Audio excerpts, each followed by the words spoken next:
Hello, everyone. Good afternoon, good evening, depending where you are. It is my pleasure to welcome you again to a very exciting week.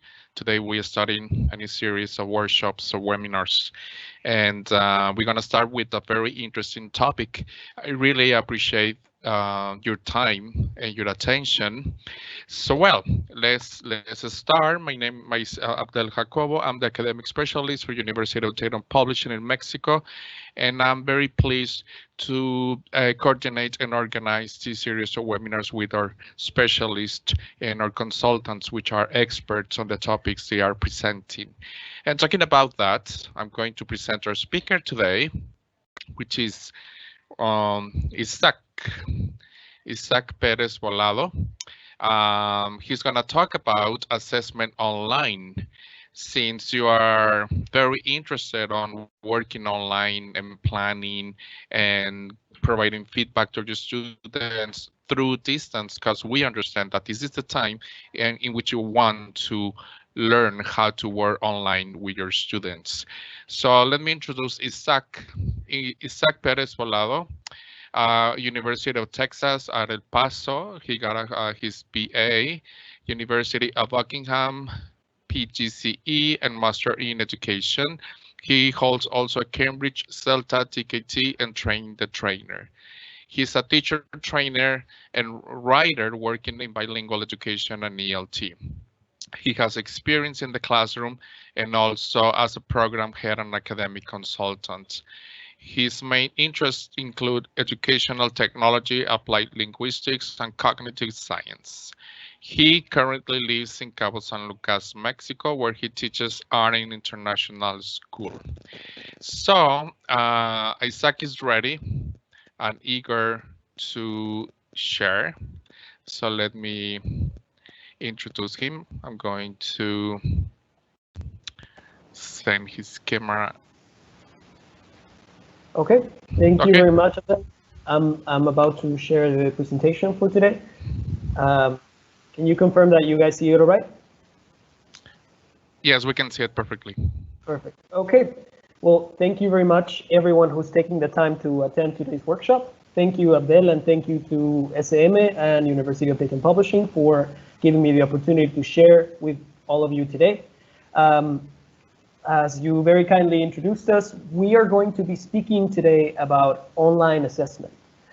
This is a topic that many teachers in Mexico and pretty much all around the world is moving teachers. A lot of us have had to transfer our classes to an online setting. Some of us maybe had a platform at our school and were using it, sparingly sometimes for some things, but weren't using it full time. Others perhaps had a little bit more experience, but would like to have more of a strategy of how to use it effectively. And that's exactly what we're going to be speaking about today.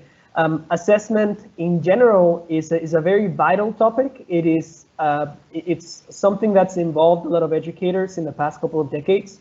And I think it is essential nowadays that teachers have a solid foundation in the philosophy and strategies of assessment. And even if you're teaching online, it is no exception. So today we're going to be addressing perhaps, hopefully, some of your concerns. We're going to be sharing tips, and we're going to be equipping you to succeed in assessing online.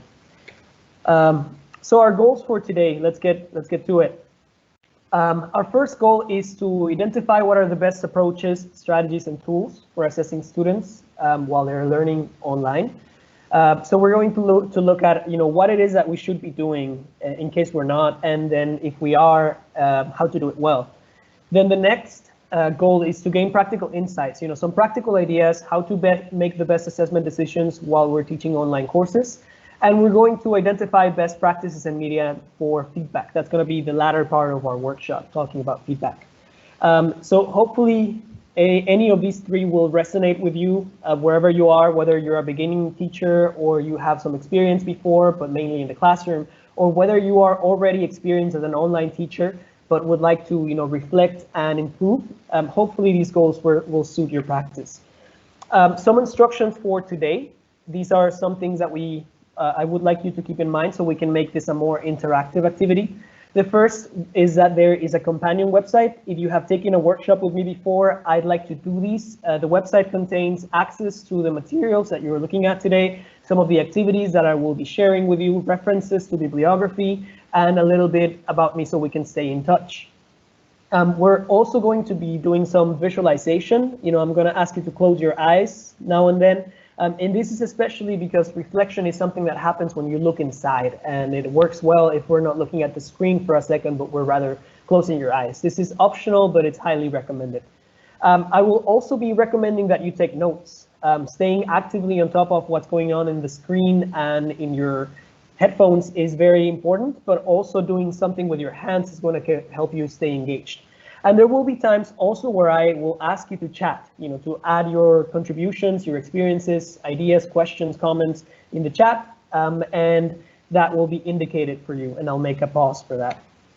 So before we start, let's get that pen and paper. If you already don't have it by your side, maybe a glass of water, a nice beverage that you have around, coffee. I don't know if it's time for coffee. It's always time for coffee for me.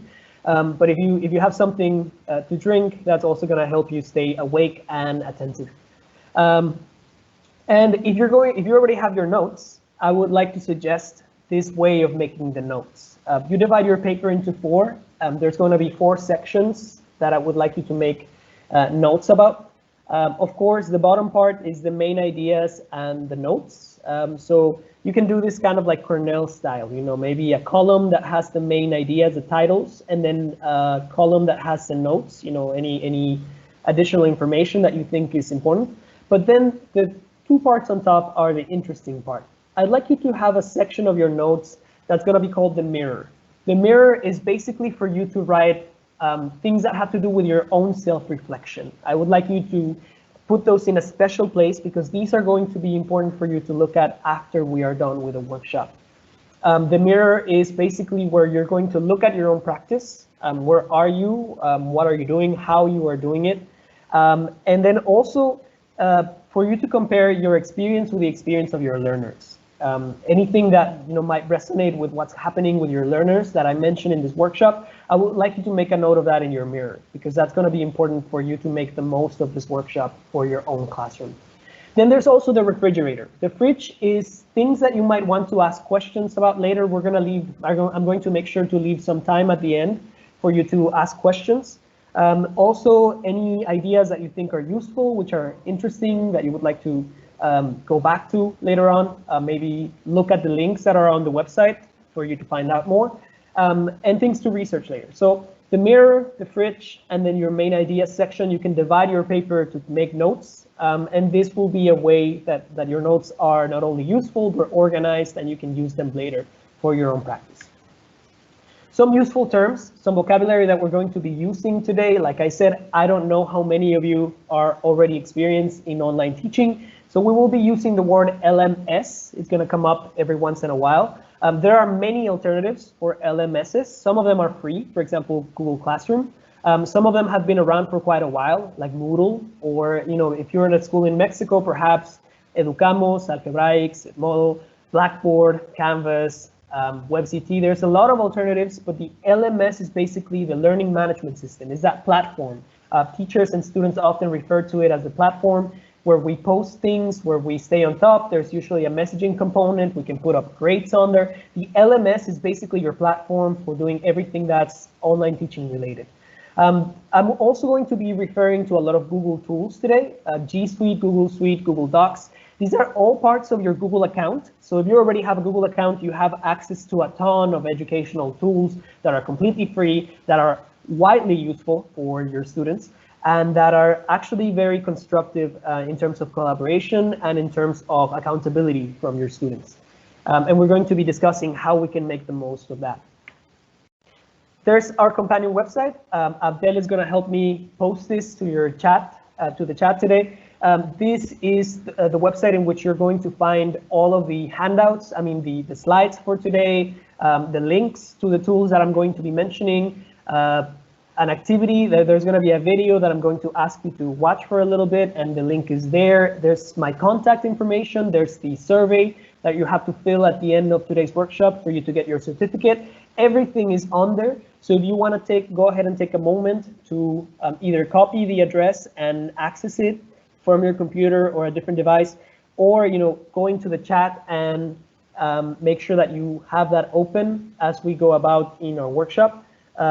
This is going to be very useful to you. And I think this is a good practice. If you ever have to teach a class online like this one, where you only have a few hours with people, having everything accessible for them from their own device is a good idea. Rather than having them download things separately. If you don't have an LMS, this is a good alternative. Having a companion website. All right, so let's get on it. So Abdel, is the address on the chat? Yes, Isaac, that's right. Okay, perfect. Let's carry on then. So let's begin by thinking about what assessment means. This is very important.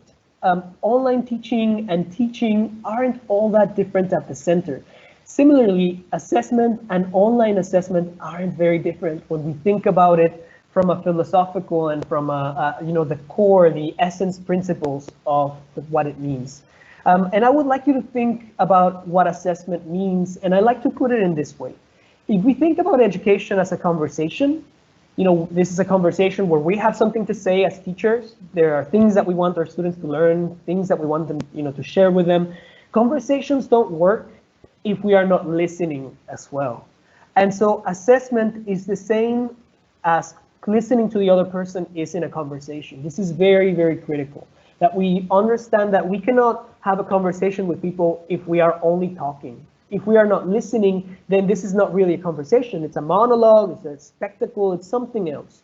For education to actually happen, for teaching and learning to be successful, education has to be a conversation where listening is happening at the same time as there is information sharing or talking.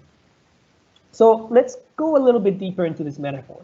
So if education is a conversation, it has two sides. There's the teacher and the learner, what the teacher has to say, what the learner has to say, and what happens in the middle.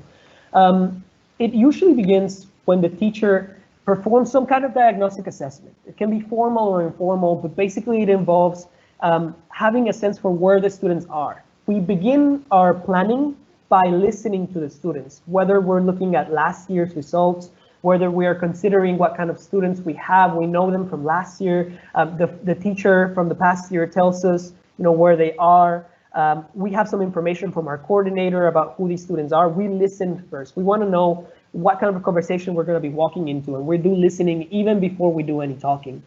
Then we plan learning and we communicate these objectives for the learning. This is sort of like the talking. The teacher says, okay, so this is where we want to go. These are our objectives today. And it's very important that teachers make these objectives evident. It is part of assessment that we communicate our objective to students. Students have to know what it is we are going for, what it is we intend to achieve, what it is they are supposed to do in order to succeed. And if we communicate this adequately, there's going to be a behavioral or attitudinal response by the students. The students are going to show us from the very beginning whether they are on board with our objectives or whether they find them perhaps frustrating or exciting even, or it's going to be very simple or very easy from day one to see, at least for some of the students, what their response is. If we listen to that response and we facilitate learning activities and we conduct formative assessments that respond to everything that we're listening to from the students, then we have a conversation actually going on. Learning activities have to lead to formative assessments. Formative assessments give us information that let us create more learning activities that are tailored to the needs of students and tailored to the objectives. And there's a conversation going on, this back and forth where we facilitate learning either by directly teaching or by creating activities where we are assessing. We are listening to what the student is, how the students are responding. The learning that they are demonstrating is something that we are listening to continually as we think about assessment for learning. And finally, once our course is done, there's going to be a final tally, a final count. How much have our students learned? And that moment is actually listening again. We have that final exam, that final project, that final result. And that summative assessment is basically us listening to the student demonstrate what it is they have learned. So if you notice, there's a lot more listening in good teaching than there is talking. There is listening at the beginning, there's listening at the end, there's listening in the middle. If we are being good assessors, as we are good teachers, then we will be listening a lot, and we will be considering exams and projects and assessments not as something that the students have to do because it's a requirement, not because the workbook or the textbook tells us that they need to do it, but because this is a chance for us to listen. Are they learning? So before we embark in the actual content of today's workshop, I'd like you to take a moment to look in the mirror. That segment of your notes in which you're going to write in the mirror, I'd like you to have it ready. But beforehand, I'd like to ask you some questions. Improving online assessment begins with recognizing the way that you normally practice assessment. So I'd like you to think about it for a moment. And if you'd like, close your eyes now. Take a deep breath. And I want you to think about your teaching, your students. Try to visualize some of their faces. Try to think about a regular day in the classroom. What is happening? You know, what your work is like. Do you usually start the day with a smile? Do you end the day with a smile as well? Think about what it is you do when you walk into the classroom. Do you stand up and start talking right away? Do you hang out a little bit, listening, to see what their mood is like? Do you have a plan in your, folded neatly in your desk, or are you going to improvise this morning? Now, think about these aspects of your practice and consider the following questions. Keep your eyes closed if you are closing them. Do you actively plan for moments of assessment in each of your lessons and units? Are you, when you walk into the classroom, you have your lesson plan? Are you thinking about when it is you are going to listen to the students' learning? Is this something that you planned for? Or are you just following the lesson plan perhaps that somebody gave you, or that the textbook suggests? Or is there an active plan for assessment in your lesson? Do you know when it is that you're going to know whether the students learn? Give a moment to think about this question.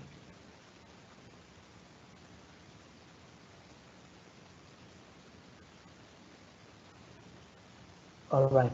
A second question would be, are you assessing purposefully, or are you just following the lesson plan or the textbook sequence? When you are doing an assessment in your class, for example, I'm going to give them an exercise, a practice exercise of some language that I taught today. Is that assessment on purpose? Do you realize that this is something that you're doing for them to show you that they understood? Or are you just following the steps?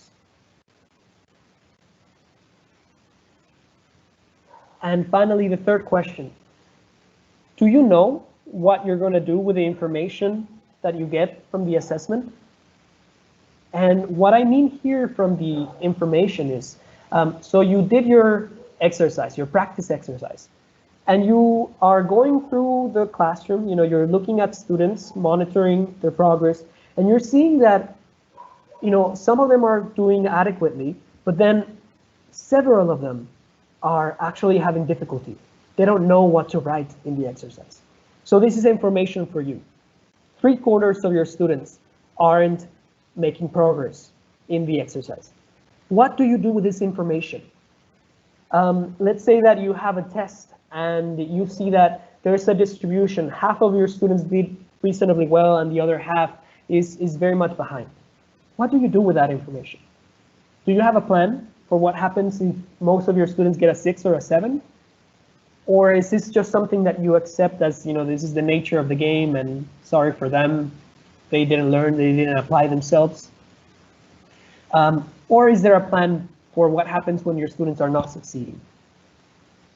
You can open your eyes now. This is just an exercise for you to start thinking, reflecting about how it is you do assessment. If there are any notes that you would like to make in your notes, in your mirror, in that page, you can write them down now. Maybe this is the beginning for things, areas of opportunity for you to work on. So once we have looked at the mirror, let's begin with our topic today. So we have to start thinking about what assessment means. Assessment is basically listening to students, like I said. Assessment is basically something that good teachers have to do consciously. They have a plan for when and how they're going to do assessment. And we also have to think about how do we start that plan? What is it that we are intending to achieve, and what kind of assessment we're going to do depends on that. Assessment begins with recognizing what our objectives are. And the objectives can be your lesson objectives, your objectives can be your unit objectives, your course objectives, but these objectives are basically the beginning of any assessment. The assessment for the lesson, the assessment for the course, the assessment for the unit, it has to match those objectives.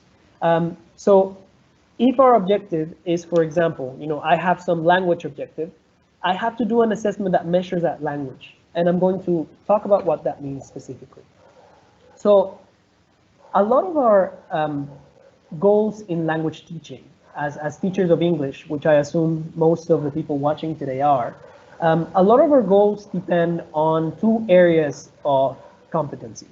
So one of them is competency in language skills. A lot of our programs, if you are a user of University of Dayton Publishing books, a lot of our programs, for example, begin with a reading. And so the goal, there usually is a reading goal, a goal for students to practice reading a specific kind of text, reading for specific kind of information, reading to identify the usage of a specific type of language. But there is practice of skills, reading, listening, speaking, writing. And then there's also objectives that have to do with language systems, language systems like grammar, vocabulary, pronunciation, we can also call it phonology, functional language. Depending on the type of textbook that you are using or the type of course that you are teaching, your goals usually have to do with one of these two. Your students are going to practice and develop their skills, or they are meant to acquire and refine their command of specific language systems. These are two of the objectives that we have. So basically, if you go into the index section of your textbook, you're going to find one of these. You're going to find some version of skills objectives and systems objectives. But then there are other kinds of objectives, especially nowadays as we go further into bilingual teaching, as demands on our students become more extensive. A lot of English teachers are being asked to work towards goals that aren't necessarily linguistic. Some of our objectives in some of our programs have to do with other things. For example, if a lot of programs nowadays, if you are teaching in the national system, the Mexican national system, they will ask you to think about language social practices. So in addition to students practicing their reading and their listening and their grammar, the students have to understand that language occurs in a social setting, and they have to understand that those social settings give shape to the way the language is used. So some of our goals have to do with the social practices of language. Other programs can involve, for example, if they are CLIL programs, they will involve goals that have to do with content or with inquiry. For example, having students ask deep questions about the world, or if you're in the International Baccalaureate, for example, as I am, the students are learning about the world by asking questions. And part of my goal is for students to ask deep questions and recognize how to answer them. If some programs, for example, incorporate project-based learning, which has its own goals. So our objectives, in addition to skills and systems, also involve project-based learning, or PBL. And some programs are also focused on academic language or literacy. And this goes beyond simply, learning the grammar, but also learning, what kind of vocabulary do I need to answer, correctly in the TOEFL test or in the IELTS, or maybe I want to expand my understanding of literature or different kinds of text for a profession. These would be literacies and academic language objectives that I have in addition to my regular objectives. And I have to balance those. So my language objectives and my non-language objectives have to be balanced and displayed both in my lesson plan, but also in my assessment. If I have a plan for it, if I have an objective, I have to evaluate it. I have to assess it. So we're going to start by thinking about what it means to be assessing both of these things. Our first golden term of today is going to be performance assessment. So if I'm teaching English, for example, to second graders, second grade in elementary school, and I know that I have goals for them in reading. My goal is for them to read what? My goal is for them to be able to read and understand what they are reading in a very short text with a lot of drawings, with very short sentences, with very familiar words. But that is my goal. My goal is that the students are able to perform this. That's my performance assessment. So performance assessments is basically the golden standard of what it means for students to achieve the objectives. And usually it is the first assessment that we have to think about. So at the beginning of the year, I'm sitting down, I'm going to plan my unit, or I'm about to start a new bimester or a new trimester, and I need to plan my lesson, my unit. The first thing that we should be doing after we set the goals is think about what is my final exam, my final evaluation going to look like. And hopefully this final evaluation is going to be a performance assessment. So what kind of performance assessments are you doing? So like I said, if we are thinking about performance assessment, for example, if we're going to be training Olympic runners, our performance assessment is a race because we're training them to run. So, and we have to show we have to show our student, our Olympic running student, how fast we want them to run, how much time we want them to run in a single lap, what kind of pacing we want them to do. Do we want them to start slow and then go faster, or maybe start fast and then slow down at some points? How do I want to pace the race? What kind of form do I want them to hold, and are they holding them constantly? These are what I call my performance standards. How often are you hydrating? How good are you warming up? For how long? In what way? All of these things should be in the final exam, so to speak. I have to know what is my final exam. So at this moment, I'd like to hear from you in the chat. What kind of performance assessments are you doing in your teaching? What do you think is the performance assessment that I do when I teach? I'd like to hear from you. So I'm gonna go to the chat now and hold for your answers a little bit.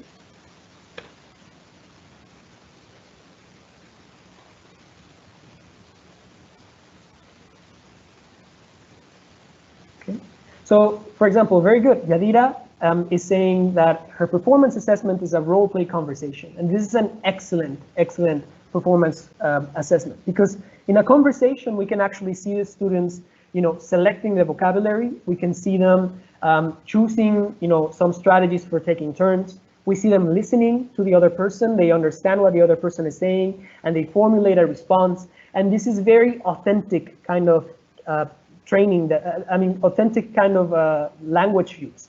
So this is very much a performance assessment. So perhaps, Yadira is using a rubric to evaluate, are they being fluent and accurate in their language use? Are they using conversation strategies? Are they being, creative in their choices, for the role? So very much. Thank you very much, Yadira, for your contribution.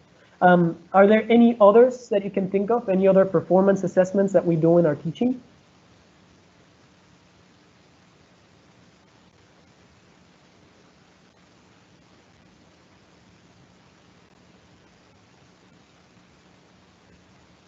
See? Okay. Some people say short dialogues, very much like role-playing. A short comic, yes.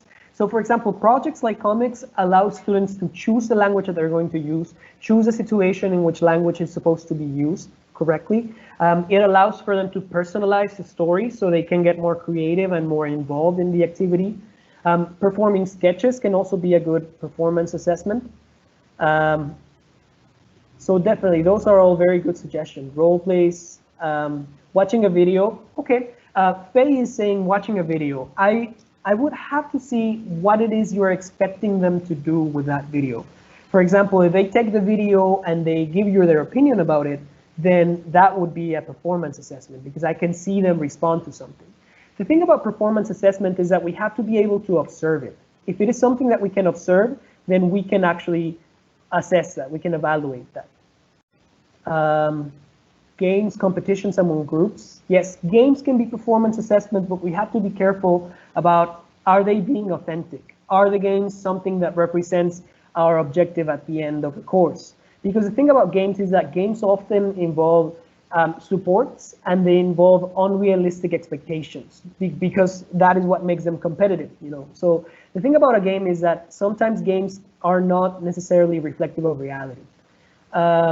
Dialogues, real conversations, presentations. Raul says presentations, these are very good. Presentations let us see, for example, the students choosing language as well. They let us see content knowledge. They let us see research, especially if we complement a presentation, for example, with planning documents that the students turn in, and we can see what the student did in their planning document.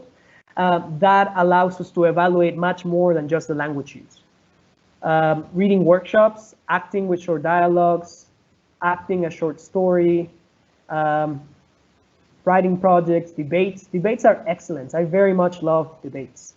Team projects, very good. Okay, so I'm going to go back to the presentation now. Thank you very much for all these wonderful suggestions about performance assessments that you do.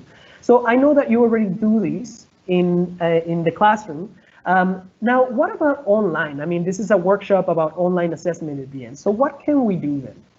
Fortunately, the good news is that everything that you do in the classroom can be done online in different ways. With some adjustments and with some, you know, usage of different tools, we can do this online.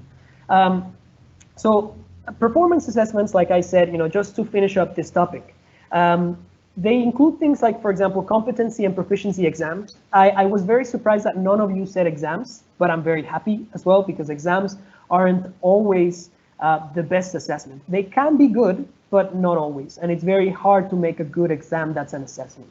Oftentimes, we recommend that exams are not the only assessments, that exams are completed, you know, in their assessment with projects and with other things. But we can make an exam that's reasonable as an assessment. And especially, for example, many systems, many educational systems require us to have some kind of exam. So if we're going to make an exam, there are ways to make it better. And that's why I added the fridge icon to the right of that idea, because we're going to go back to that one. How can I make an exam that's a good assessment? Then there's also integrated tasks. Some of them you mentioned, you know, debates, presentation, writing tasks. And in these, we can see, for example, that, you know, that the students are using the skills fluently, accurately, that they're using a diversity of language. You know, they have a broad vocabulary, that communication strategies are being enacted. And what I mean by integrated skills is that students are using several skills. For example, if we're going to have a debate, before the debate, the student reads something, or before they you know, they speak, they write it down first. So we have many skills going into a single task.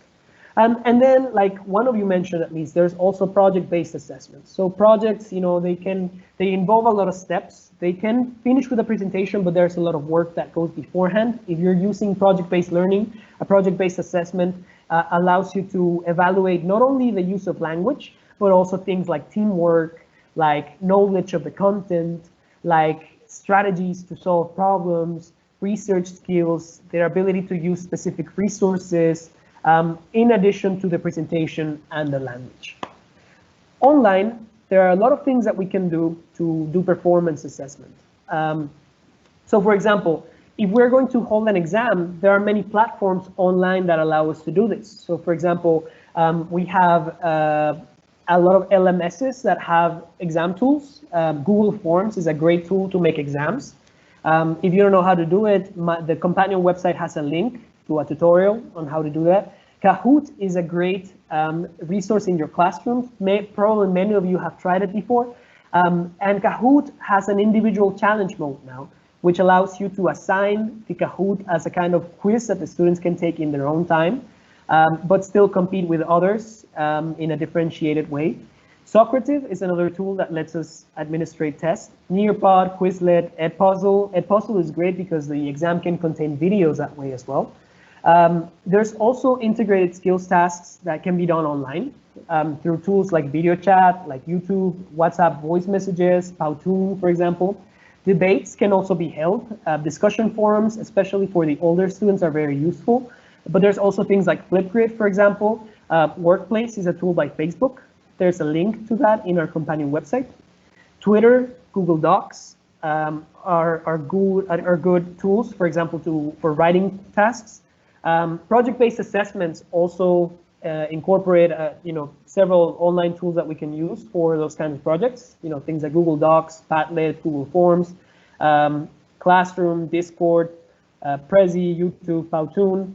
The slides, by the way, you can download, you can access the slides through our website as well. So don't worry if you miss any of this. You don't need to make a note of every single tool that we are mentioning here. But you can actually take the time later to explore them on your own. There are links in the website to each of these. So we have solved this problem. Anything that we do in the classroom, we can do online. So now we have to think about how it is that we use it. So I would like you to think about planning for assessment by thinking about the model that we're looking at in your screen. So we have to think about what our performance standard is. The performance standard is the goal, that circle in yellow that you see there. So that performance standards means that final performance evaluation that you're going to do, that role play, that project, that dialogue, that role play. That final performance standard should involve things, for example, that include knowledge, for example, about the language, skill, the usage of speaking, writing, reading, but also understanding. And especially if you have goals that are non-linguistic, that are non-language related, understanding is very important. But in order to get there, I need to go through a specific path. And that involves my lesson plan, my learning activities, the things that I'm going to teach directly, my formative assessments that's going to help me learn, from my students' performance. That is the path that I have to follow. And that formative assessment is going to tell me what road should I take? What kind of differentiation do I need to make? What adjustments I need to make to my plan so that altogether the students and me as a teacher can get to them achieving those performance standards in that final evaluation. So let's take an example. I'm going to skip a little bit and we're going to go back to that one. Let's think about a tool. I don't know, many of you perhaps have seen Flipgrid thus far. Some of you have, some of you haven't. Flipgrid is a great tool that is sort of like a forum. It allows for you to post a video and the students can respond to that. They can respond to each other. I would like for you right now, I'm going to do it on your screen, but if you want to do it on the website, you can do it as well. Let's do the activity that the slide presents. Let's go on the website and find an example of how Flipgrid works. If you can please mute the video so you can continue to listen to me, that's going to help us carry on the activity in a better way. And of course, you can always go back to the website and look at the example on Flipgrid. So I'm going to share now how Flipgrid works, just so you can see a short example. I'm going to open Flipgrid on here.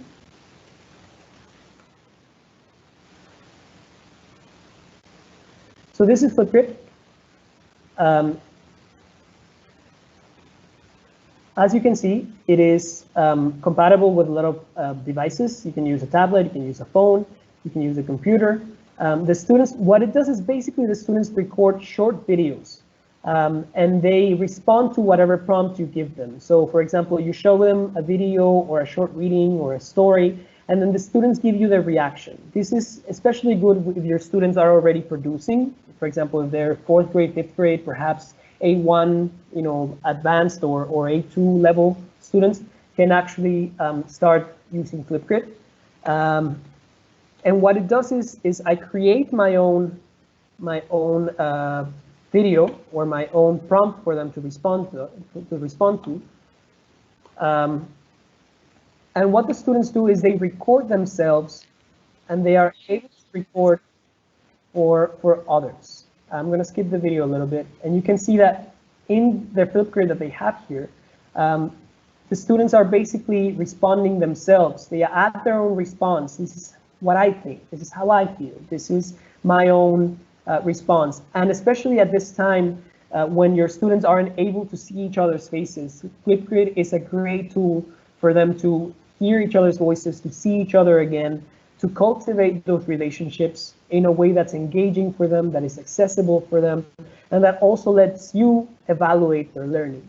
If you see in the video here, for example, the student is showing their work and explaining what they did, this would be a great assignment for you to do with your students, where you can see what they did, but also listen to their own process, them talking about how they did it.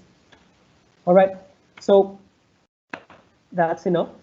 Flipgrid, as you can see, is a great tool that we can use for online assessment. So let's imagine for a second that we are going to do a performance assessment that's based on Flipgrid. Our students are going to be looking at art. We're going to be looking at paintings from around the world, and we have several objectives that we're going to measure with that final Flipgrid activity. There are language objectives. For example, we're going to be studying adjectives to describe art. We're going to be looking at expressions to give opinions. Things like, in my opinion, or I felt this way, or in my humble opinion. Expressions to agree or disagree. While I agree with what so-and-so said, but I think, or in my opinion, I think this, I disagree with so-and-so. There are also grammar objectives. So my objectives involves past tense questions. What these objectives mean are that when I'm evaluating the Flipgrid, I'm going to be looking at how well my students are able to use this. Do they know the adjectives? Are they using them correctly? Are they able to incorporate the expressions? Do they use the grammar in an accurate way? These objectives are going to be measured through my Flipgrid activity.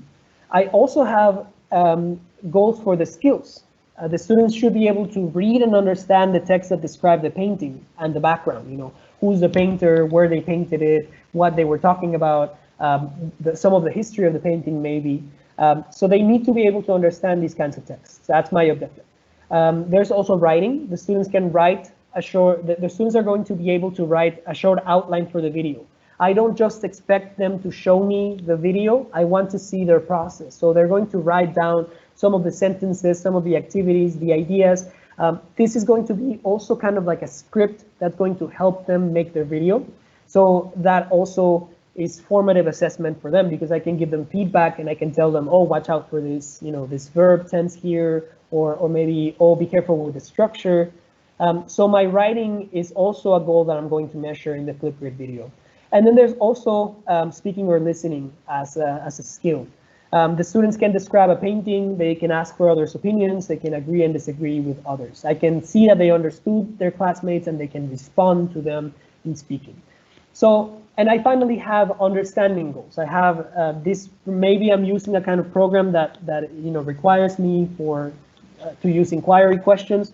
So the students are going to ask and respond these questions. How does art reflect a personal vision of the world? And how can we relate to works of art on a personal level?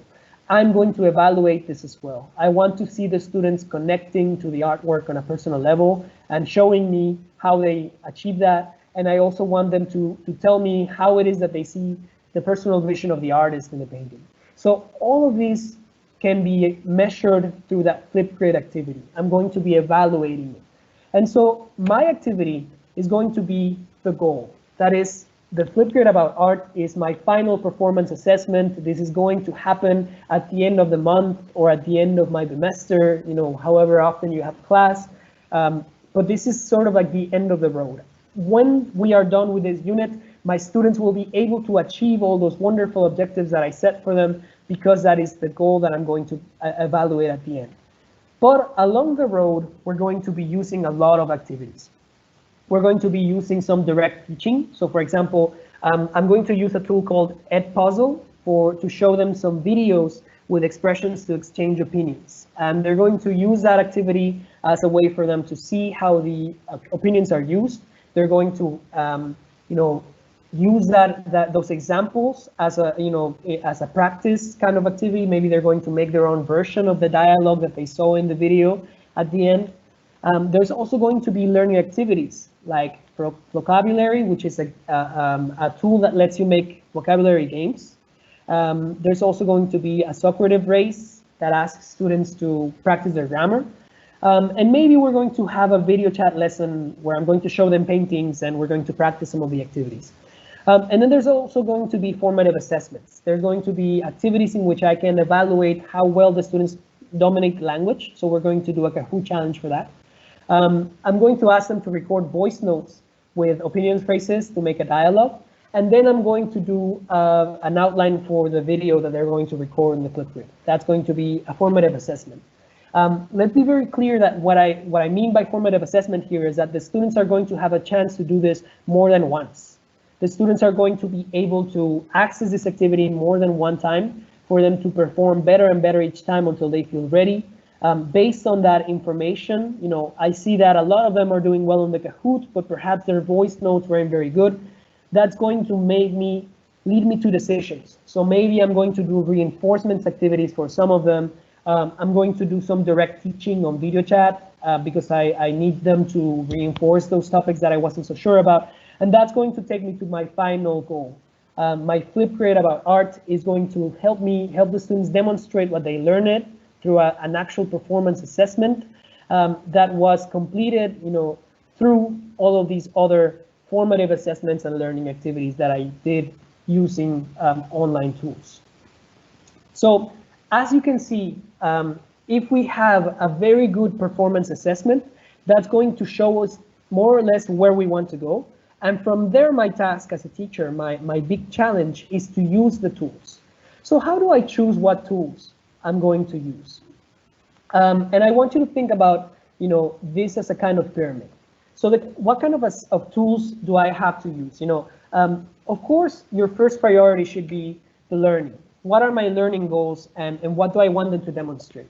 If my objectives have to do with speaking and reading, of course, my performance assessment has to include speaking and reading.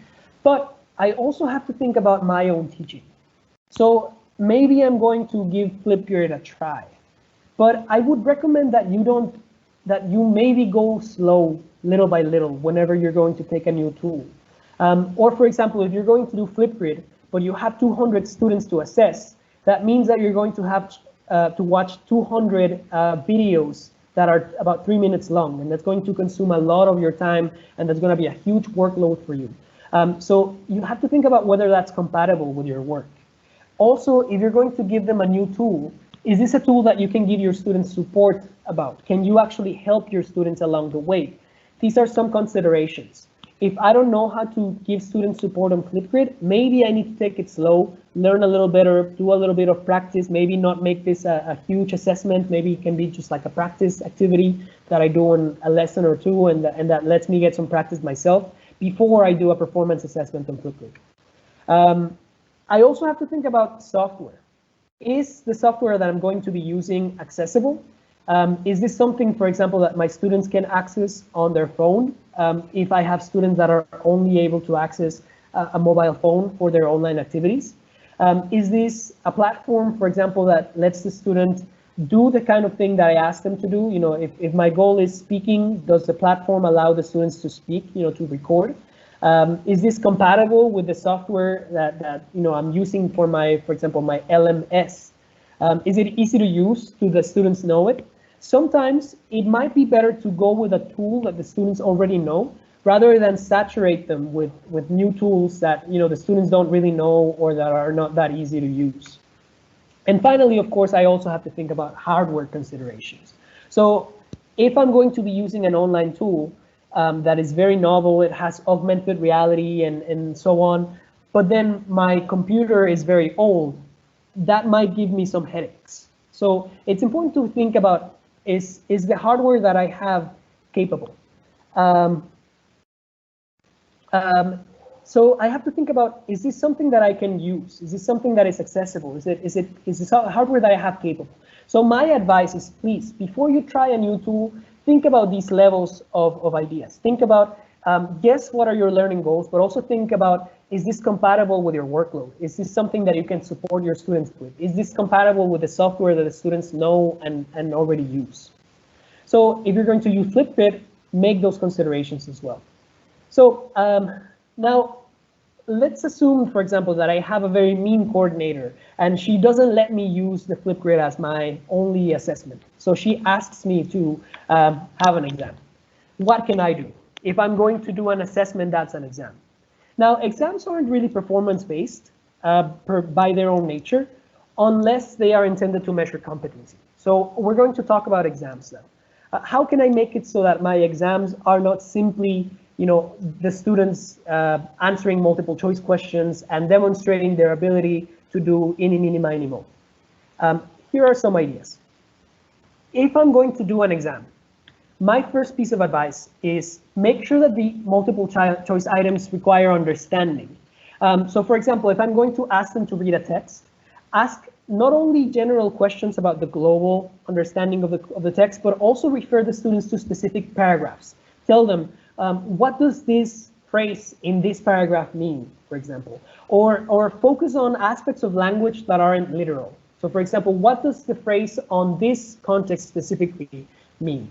So make sure that the multiple choice items aren't just about ini, mini, mini, mo, or that they couldn't be deciphered just by random chance or by a keyword. Make sure that it requires very specific understanding of the context. Make sure that your exam involves the authentic use of skills. So if you're going to do a reading test, make sure that the students are reading a text that is realistic in length and in complexity. If the students are going to be listening, make sure that the listening occurs in situations that are authentic. They get to listen to it once or twice, but no more than that. Make sure that the students get questions and tasks that are familiar to them. If the exam has an exercise that they've never done before, or that it's an exercise that requires them to hurry a lot, that isn't, they have to figure out the exercise in addition to the actual content, they're going to be very stressed. So this is not going to be a very realistic assessment of their ability. So make sure that your online test is familiar to them. This is something that they sort of know how to do in terms of mechanics. Also make sure that they understand the criteria for the assessment, what it is that you're going to look for. So if you're going to do open questions, for example, make sure that they understand what you're going to look for in the open question. So tell them, I want to look for this kind of vocabulary. I want to see that you use this kind of grammar properly. And also make sure that the conditions to taking the test are authentic, adequate, and appropriate. So don't hurry them a lot. Make sure that the test is adequate to their needs, that this is something that they can do in the time that they have, that the questions aren't crazy difficult, that it is adequate for them to show you that they learned, but no more than that. And if you're going to do your test online, there are many recommendations that we can take into account. So my first tip is that your best friend is the learning management system. Whatever learning management system you're using probably already has some kind of feature that allows you to do tests. So rely on that first. Once you do that, figure out how can you program the time. Make sure that the students are able to access the assignment once it's open and once it is closed. If you can, run a test. Tell the students that they're going to do the test for the test. Sort of like a dress rehearsal of the test, of when you're going to open the test and then close it later, so that the students can see how it works and that nobody runs into a surprise over the platform. Also, it is a good idea to have platforms that allow people to authenticate their identity. So Google Classroom, for example, or Google Drive forces the students to use a Google account. So you know that they are the ones that are answering the test. And you can even share the documents and you can see them writing it live. For example, you can see them as they're typing, which allows you to see that they are not copying and pasting from a translator, for example, or at least gives you a little bit more security that they're not. You can also use integrity check platforms. If your school is lucky to have Turnitin, use that. Or you can also use other free alternatives like Plagram, for example. Make sure that your exam integrates skills. So in addition to reading and writing, make sure that, if you can, that the students have a component where they have to listen or they have to record themselves so they can show you that they are using their skills. Also, you can do personal questions if you're doing writing and reading. Make sure that this is related not only to themselves as people, but also to the past work. And this will allow you to see that there's a relationship between what the students know and show you in the exam and what the students have done before. And also consider ask them for handwritten exams. This way you can see that it is their actual handwriting, and that they can even scan it with an app. For example, Adobe Scan is free. It's very powerful. It's very good quality scans that they can do with their phone, or there's other alternatives. So if your students have good phones and they can provide this for you, this kind of assessment, consider it an option. It is it is allowable, and if you upload the scans into Google Drive, you can actually comment on the responses and you can grade them there. I would also suggest that you sign a contract with your students on the use of translators. It is very easy to do Google Translate nowadays. So all we can do really, just like we would do in the classroom, is make sure the students understand that it is not in their benefit to use a translator, and that there might be consequences if you as a teacher choose to make them. And I think they will be reasonable to accept that, yes, the goals of an English class are not to use a translator. And when you're in doubt about the authenticity of a work, compare the past classwork to their exam, or the past work to explain, have them explain to you what they wrote. So if you're doing online tests, these are recommendations that you can take. So let's get to the final part of our workshop. Let's think about feedback. Formative assessments, if we are actually doing it in a formative way, it requires us to do feedback that is useful, that is timely, and that meets the needs of learners. Quality feedback on time from the teacher makes the difference between a soulless list of computer chores and a truly positive online learning experience. If the students are just getting instructions, okay, do this, now do that, and they are not getting any actual feedback from you, they're going to feel like this is online hell rather than a learning experience. So feedback is very, very critical for them to feel like they are getting actual learning. How do I make sure of that? So first of all, we have to recognize that there are a lot of tools that we can use. Some of the tools that we can use to give feedback are automated. They exist already in the tools that we are using. So for example, Socrative has a wonderful option that allows you to do feedback. If a student gives you an incorrect answer, you can write down pre-formative feedback. So you can, tell them to look more carefully into this or that, or you can tell them this answer is incorrect because of this. Google Forms also has a form of automated feedback. It allows you to set scores for each of the grades. It allows you to choose what kind of open answers they can write and give them feedback on that. Kahoot also has some limited feedback, at least in the form of a score. And a lot of platforms and learning management systems allow you to do automated feedback. Automated feedback is going to save you a lot of work. This is something that you can put into your refrigerator. Look into how can you do automated feedback for your online assessments. But if you're going to do feedback that is personalized, there's a lot of tools that you can do that. If you're using Google Docs, for example, you can do comments on that one. There's a function for you to comment on the slides, on the Google spreadsheets, on Google Documents. I personally, for example, like to do an attendance sheet on Google Slides, on Google Spreadsheet, and that allows me to make comments on students' work for the day. Very quick, very to the point kind of feedback. Voice notes on WhatsApp or Google Drive are also a good idea. Maybe record yourself, do a voice note, upload it to Drive and share it with the students, general comments for them. And hearing your voice is actually another way for them to feel like it's a personal message. Responses to online discussions, if the students you ask the students to participate in a discussion, make sure that you're participating as well, that you are responding to their ideas, praising them, but also giving them ideas on how to improve, giving them an impression of how they're doing. Private messages, if you're using a platform, just send them a message, every once in a while about their work. And if you're using Flipgrid or a platform similar to it, you can do a video message even, and a feedback message on Flipgrid is very valuable for students. My advice also, your best friend here, is that you can also make a comment bank. Make a document somewhere, maybe make a spreadsheet where you have comments that you can sort of take from and comment later. and make sure that these comments are based on your rubric or the assessment criteria. I guarantee that if you make this personal, it's 100% better than telling the student, oh, well, look at the rubric. These are your mistakes. If the students are told to look at the rubric, some students will do it, especially the ones that are very autonomous in their learning, but other students will not know what you mean at all if you tell them to look at the rubric, or they will not know how to interpret the message that you give them when you tell them to look at the rubric. So it's very important that you make these comments personalized as much as you can. So, and what kind of comments can I make? What should I be commenting about? Now, my rule of thumb is that your comment should not be longer than 100 words. Don't make this, don't write them the Bible, because you're going to spend a lot of time on that. And also the students aren't actually going to read. They're going to look into the first couple of lines, especially if you give them a grade along with the comment. Usually the first thing that they look at is the grade, and the only thing that actually sticks in their mind is the grade.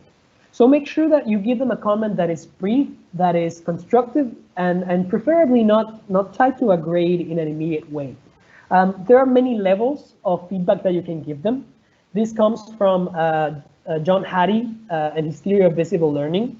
And I think it's very useful because it works not only in the classroom, but also online. If I'm going to give them comments, these very short comments on their work, the most common kind of comment that I want to give them is comments on the task. How did I do? Did they match the objective, or did the students maybe made a mistake in a very critical part, and so they need to do it again? Make sure that you tell them exactly what they can improve. That don't just tell them, okay, this was bad, do it again. Make sure that you tell them what they need to review. This is very important. If the students are engaged, they're going to ask you for it. And if they're not engaged, it's all the more important that you actually reach out to them and tell them how they can improve. Then, on occasion, every once in a while, you also want to give them comments on specific steps. Oh, well, this part of your writing, make sure that, your transition sentences are according to what we saw in class. Very specific steps of the project or the process that they're doing. Aspects of the work that are not just the results, is it good or bad, but actually the process of how they got there. Another level that you want to give them is on self-regulation. This happens as needed. If you see that the student is constantly making a mistake, or a student that on the contrary is constantly succeeding and doing a lot better than others, you also want to have a dialogue with them about that. So have a conversation with them through the comments section, or maybe through a personal message on the LMS, and ask them, what goes through your mind when you're doing this? What goes through your mind when when you keep making these kinds of mistakes, for example? Or how do you feel working online? Is this enough work? Is this too much work? Make sure that you're staying on top of the student's pulse on this matter. And finally, you also want to make frequent comments, but not in an insincere way. This can be done in a formal or informal way about the students themselves. Let students know that you value them, that their needs are important to you, that you value their effort, and that you want them to grow. This is very important, especially if your students already have some kind of classroom rapport. These are students that you have seen before, and you want them to know that you still care for them and that you still care about their learning. It's important that you not only ask them about the work itself, but that you also ask them about them. How are they doing? So if I'm going to give feedback to my students, make sure that you are addressing the different levels. And I'd like you to very quickly look at the levels that you have on your screen and consider, is this feedback that you are giving to your students enough? All right. So I think we have finished a little bit early. I wanted to plan for us to have time for questions and answers. So I planned for us to get time for that, and we're going to go into that a little bit right now. But I want us to go back to the goals of today. This is a practice that I try to implement in every class that I teach. And I want you to, just think mentally, and whether we have reached them and to what extent, how much have we reached them? The first goal today was, do you have the best approaches, strategies, and tools for assessing students learning online? I know that an hour or an hour and a half isn't necessarily enough for us to get there, but I hope that you got a sense for how many different kinds of tools you can use. And I hope you had an idea of how you can start implementing assessment online. How can you start planning for that performance assessment that is fed through through learning activities and through formative assessments. I also wanted you to gain practical insights. So how can you make assessment decisions? So I want you to think about that pyramid that we saw, and hopefully you have started thinking about these ideas yourself. Are these tools that I want to try? How many tools do I want to try at a time? Which tool is more convenient for me according to my students' abilities, my students' needs, and also my own work? Is this compatible with my work and my hardware and my software? And finally, my third goal was for you to identify best practices and media for students' feedback. So I hope that the levels of feedback that you get from John Hattie allow you to think about what kind of feedback might be useful and meaningful for your students. Also that the different platforms that I gave you, different suggestions that I gave you for feedback allow it to make it efficient for you. So at this time, I'd like you to, let's go to the chat. We're going to get to the questions and comments now, and we're going to get a good amount of time for us to answer your questions. So I'm going to go to the chat and have a look at, I'm going to stay posted in case you have any questions before we go into the rest of our presentation. I mean, our strategies. So let's see, activities. Okay. Okay, so I'm going to look at your questions. Okay, so here's a question from Emmy from Cancun. What do you think about exams? Do they have to be easy or hard? That is an excellent question. There are some practical insights that we can think about. If you are familiar with the idea of the zone of proximal development, I think this is a very good rule of thumb. So you want to make the exam, if your students are here, the exam should be here. Not too high above. You know, if you put the exam here, that's going to demotivate the students and that's going to give you very poor results. But if the students are here and you give them the exam on this level, the students are not going to grow from that. That's just going to be, taking time, and it's going to feel like busy work. So definitely try to make the exam challenging for them, but not too challenging. And then my other advice is that your exams are something that the students already know is challenging for them. Make sure that you don't surprise them, with these kinds of like aha questions that, this is a very difficult text that you don't know how to answer. That's just going to play tricks with their minds. And I'm not sure that's very conducive to learning. So make sure that your exams are an authentic demonstration of what your students' skills are, but that they are just a smidge above their current level, so that they are a challenge for them, and that motivates them to keep growing, and that the feedback that you give them also relates to the kinds of mistakes they make. Now, I don't want an exam where I know all my students are going to get 5s, but I also don't want an exam where all my students are going to get 10s. I want an exam that's actually going to be, that allow me to give them feedback on things they can improve. Eugenia from Ecuador is asking us, what assessment do you recommend to use for children? This depends on the age. Thank you very much for that question. It is very important. So when you're working with children, and I think many teachers that are working with small students, with younger students, are recognizing that a big amount of what we're doing is working with the parents. The parents have to be sort of next to us. And the kind of assessment that we can have has to do with the kind of responses that the students are going to show us.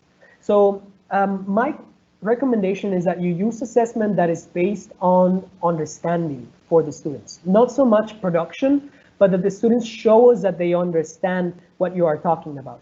So for example, exams that have to do with visuals, showing them big pictures, or very short, very to the point kinds of videos that they can respond with a nod or a smile, or them telling you their personal favorite, or reproducing, imitating what you ask them to give you. Those kinds of evaluations are going to be very useful. In terms of small children, I think that we need to do a lot more synchronous kind of evaluation than we would with older students. With these kinds of younger students, younger learners, we're going to have to do a lot of evaluation through video chat, if that is possible. Or if video chat is cumbersome, maybe we can use a tool like Flipgrid, but have the parents help you out. So they have to be very concise instructions. They have to be very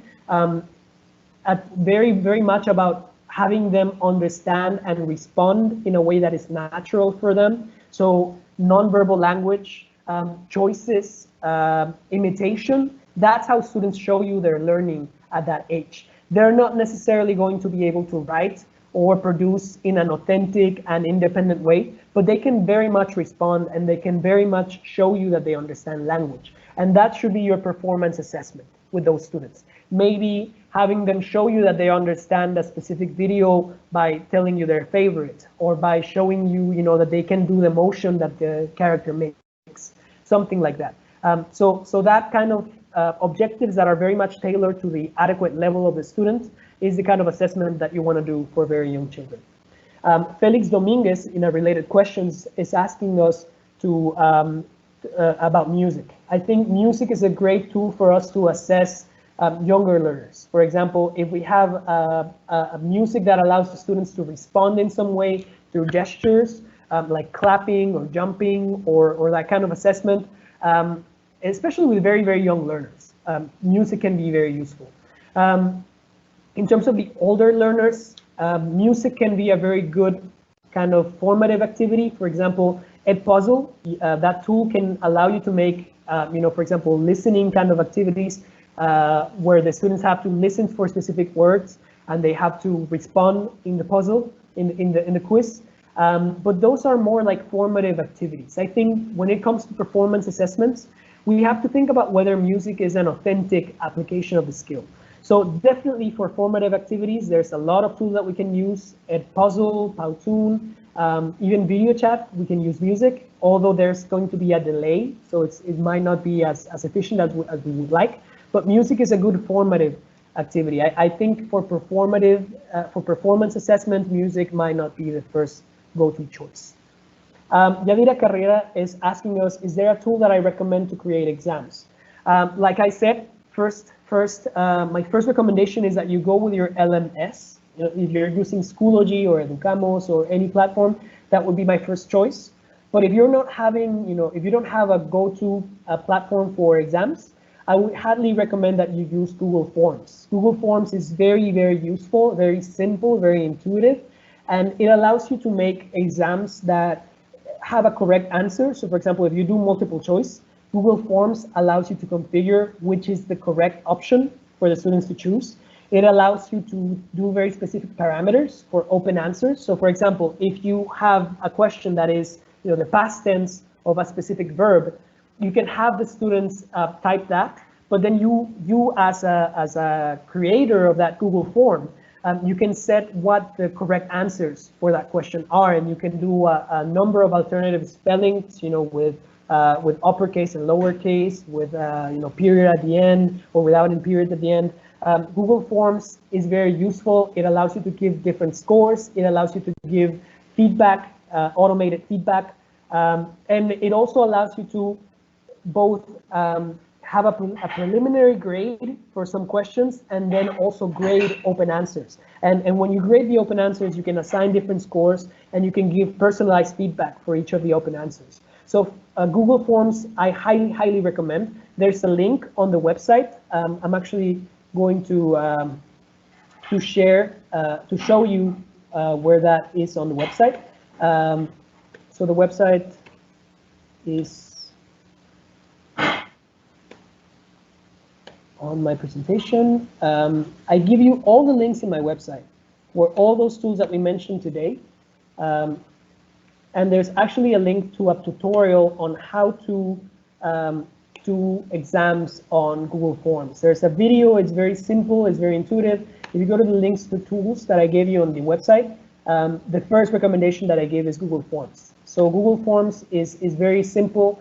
It is very intuitive, and it allows you to, if you, for example, you can open and restrict access to the form as you wish. So if you want to, for example, close the form at a certain point, you can stop accepting answers at a certain time of the day, and that allows you to stop the exam at that point.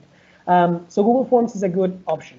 Another option that I would give you is to create a Google document. So you create a Drive folder where you create that Google document and you share it with the student directly. You have a list of emails from the students before, and the students give you their response, and you can actually watch them as they type. You can actually get, you can close the document, edit the settings so that the permission for the student sort of expires at a certain time, and they can no longer edit after that time. So Google Documents is another good option for you to do exams. And if you want to go with a more automated kind of tool, Kahoot and Socrative are also good tools. My only reservation about Kahoot and Socrative is that they are restrictive about the kind of questions that work. Kahoot is very much about multiple choice. Is not really going to let you do a lot of open kind of answers. And Socrative will, but Socrative doesn't restrict the resources that students have access to. And for example, if the students use a translator or the students have other tabs open while they do the activity, you're not going to be able to control that. You can control it if you, for example, change the kinds of questions that you do, make sure that the questions are very personal, make sure that the questions have the kind of vocabulary that the students can use. But in the end, you have not a lot of control if you're going to do an exam using one of these platforms. So definitely my first go-to would be Google Forms. After that, Google Documents. And if not, any of the other platforms that I give you are very useful as well. So let me see, first graders, I think we already touched on some of the original question about young learners. Is it good to have multiple choice tests with students? Monica Revilla is asking them. The answer is no. In simple terms, no. If you're doing formative assessments, multiple choice tests are good as a formative assessment every once in a while, but you definitely don't want to do it all the time. If your students are always getting multiple choice quizzes, some bad things are going to happen. One thing that's going to happen is that the students are going to be sharing the questions with each other. Because they know what kind of questions you do, and they know that once one of them finishes, they're going to take a screenshot of that question, they're going to send it to the others, and that's not going to be very good for you in terms of authenticity of the work and in terms of the classroom dynamic. You want to make sure that you have a good variety of research of activities. Also, multiple choice tests don't let you see what the students are doing, so definitely I would recommend that you do use multiple choice tests, but only every once in a while, and make sure that the goal that you're using the multiple choice test is compatible with the learning objective that you're going to do. Let's see, assessment for elementary school, 5 to 8 years old. Okay, at this age, and I guess this goes back to first grade as well. At this age, 5 to 8 years of age, the students are already able to produce a little bit, but the assessment that they will be able to take on is very much limited to very specific, very guided kind of production.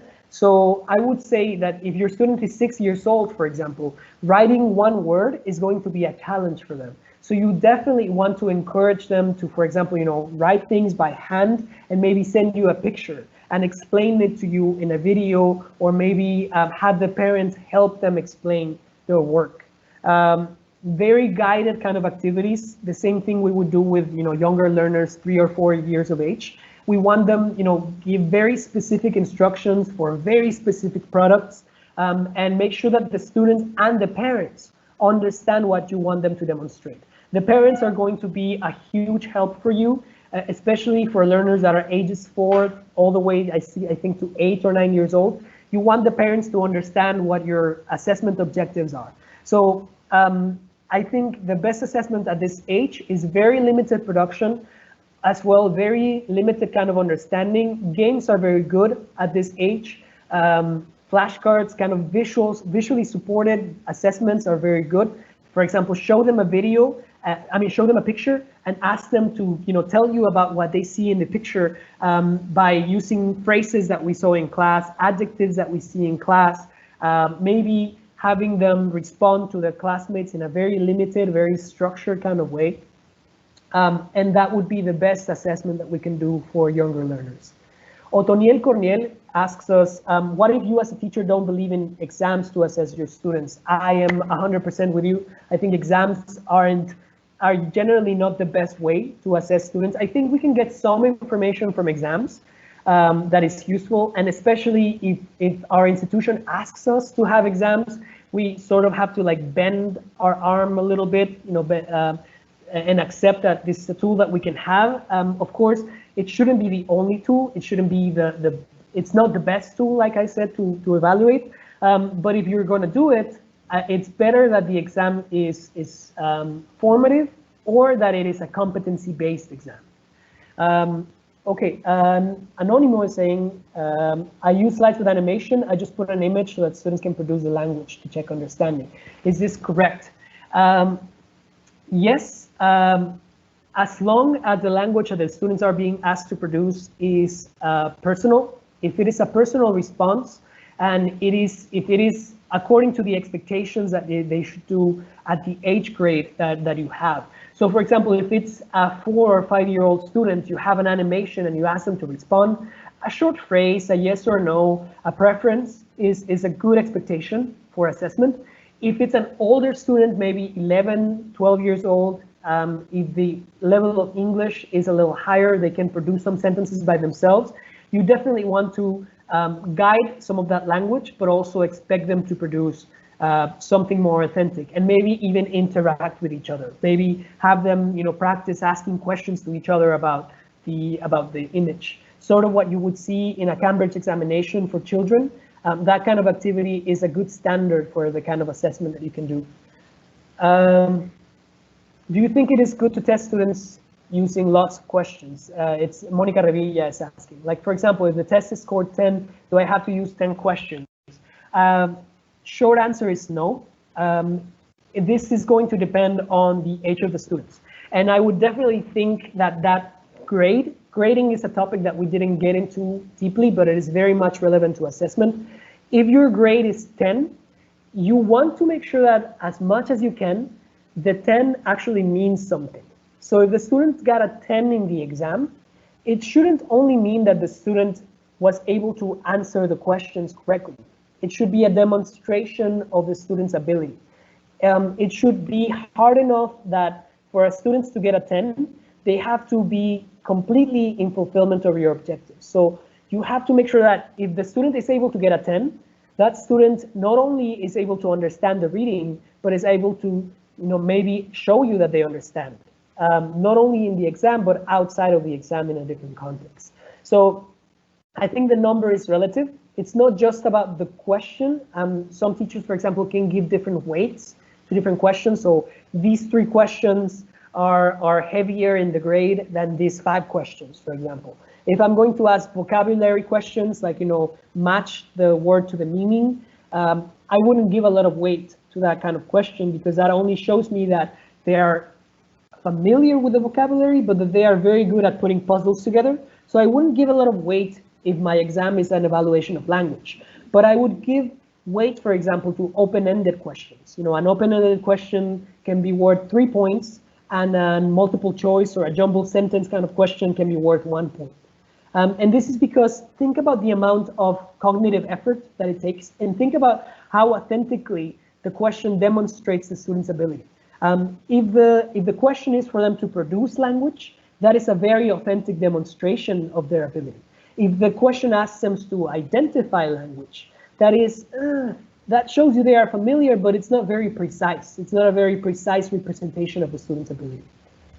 Okay, Nefti from Spain is asking, how could we apply websites and apps like the ones you recommended to young learners who are not able to read and write yet?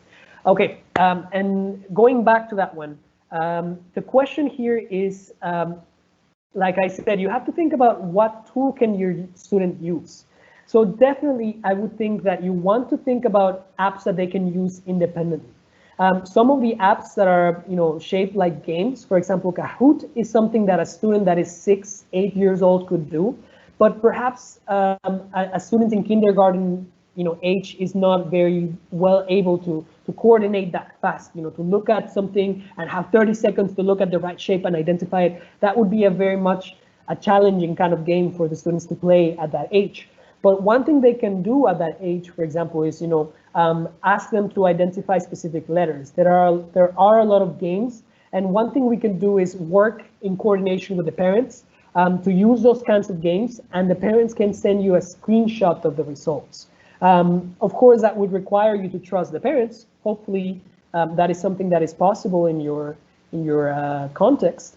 But parent involvement is something that we cannot go around, especially when we're working with younger students, both because the students' abilities are not necessarily as great, but also because safety is a huge concern and ability is a huge concern. All right, Abdel, I am seeing that we have the schedule up. Are we out of time for questions? Yes, Isaac, you have a time for maybe 1 or 2 questions. I'm just projecting the schedule for the next 2 weeks. It's okay. Okay, perfect. Okay, so let me keep scrolling down your questions. Okay, so one person here says we have to adapt the assessments to students' learning styles. To an extent. My response to that would be learning styles are kind of a controversial topic nowadays. People have, yes, preferences for the kinds of activities that they feel better at, but this is very much a subjective impression when you compare that to their ability to learn. At least when it comes to the cognitive science studies behind learning styles, there's not a lot of evidence that shows that students learn better when they listen to something, for example, as opposed to when they read it. But what it shows you is that some ideas, some tasks are more complicated than others. Other factors, rather than the student's preference, could be intervening there. It could be, for example, the student's anxiety levels, their prior experience with the kind of activity, their familiarity with the knowledge, their literacy, their cultural background. A lot of things have to weigh in on thinking about learning styles. Also, the age of students is very important. Like I said, for example, visual kind of activities are a lot more constructive with younger learners because they are able to respond better than they are able to produce, and they need a lot of support. It's not so much about the learning style, but about the needs of the learner. That visual support, that auditory support, that kinesthetic kind of support, it's not so much about the learning style, but it's about what the student needs to learn. The students need variety, for example, so it's not always good to have the same kind of activity. We want to give different ideas. I'm going to go back now to Ramon, who asked, is it good to make exams integrated with different kinds of skills? For example, have a reading with comprehension works, later a listening exercise and grammar and vocabulary in the same exam, or is it better to separate those assessments? That's a huge question. Thank you very much for asking it. My advice on that one is that depends on the amount of time that you have. Like I said, you have to balance that with your workload. How much can you actually assess? And also, how well can your students take that long of an exam? Think, is my student able to sit down for 2 hours in front of the computer to do, a reading, a listening, a writing? Like, that would be basically taking a TOEFL exam. So maybe my advice on that one is, you can do separate evaluations and add up the grade. Maybe do the listening examination one day and then the reading examination a different day. And of course, you can build on some of the context. For example, the listening exam can be on the same topic as the reading exam, but not the same text. You don't want to do the same text that they're reading and then having to listen to that. You want to do different texts, maybe similar vocabulary, similar context, but not the same evaluation in listening and reading. You want to separate those. Think about the needs of your student. Your student is going to have to sit down for 2 hours for a 4-skill assessment. My advice is maybe not. Unless you have university students or high school students, and this is a very critical assessment, and this is going to be a very heavy assessment in terms of their grade. I would advise that you split it up a little bit. Maybe do a listening and reading kind of test, and then a speaking and writing another day, or mix them up in different ways. But don't do it all in one time. Don't bite the whole sandwich at once. All right, I think we are out of time. Abdel, any last comments before we go? Well, just saying thank you. We have a lot of questions. And remember that on the site Isaac created, you can get in contact with Isaac. You can send an email. He wrote his email there, so you can always send questions, comments. Thank you, Isaac, for all your good tips and the resources you share, because this is what we're looking for nowadays. On the screen, you can see our calendar for the next two weeks. Tomorrow we have, as usual, 12:30 Mexico time, and starting Wednesday, probably we're going to change a little bit our schedule. Tomorrow, I'm going to give you more details because most of the teachers right now are working on the schools. They are back now on the school, so maybe we're going to change a little bit the schedule so we can get to more teachers. So just be aware. Tomorrow, I'm going to give you more details, and also on our Facebook page, SM Mexico, and most of our University of Data Publishing, and most of the social nets. Thank you again, Isaac. Thank you, everyone, for watching us. Please, have a nice afternoon. I was going to remind them, don't forget to complete the evaluation survey. There's a link on the website as well. This is so you can receive your certificate, in shortly, so that everybody that attended today gets a certificate. So before you can get it, you have to complete the evaluation. Don't forget, please. Exactly, thank you. And also it's on the chat box. I posted several times, so you can directly click on the chat box and get access to the survey. Thank you, Isaac, again. Please, everyone, have a nice afternoon and be safe. Bye-bye. Bye-bye.